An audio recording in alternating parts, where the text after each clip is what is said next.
Vimeo doesn't offer a built-in screen recorder. Instead, you'll use third-party software to capture your screen and then upload the recording to Vimeo.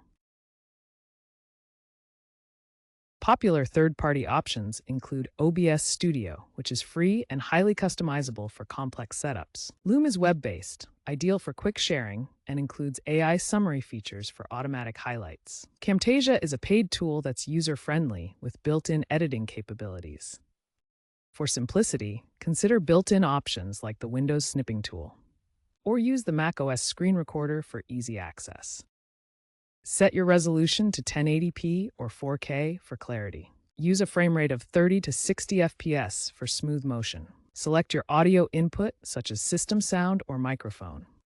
Compress the file if needed to reduce size without losing quality. Log into Vimeo, upload the video, add metadata like title and description, and set privacy settings.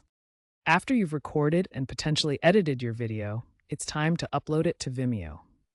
Vimeo recommends using the H.264 codec for your video files. Once uploaded, Vimeo's AI suite, launched in 2025, offers tools for automatic transcription, captioning, and smart editing suggestions. When sharing, you have several options: embed the video on websites, share via direct links, or use Vimeo's groups for community sharing. For sensitive content, consider password protection or domain restrictions. Optimize your video for search by using descriptive titles and keywords. Vimeo provides analytics, which you can use to check views and engagement metrics. In regards to uploading large file sizes, Vimeo's upload limits have increased to 10 gigabytes per video for pro users, supporting 8K resolution uploads.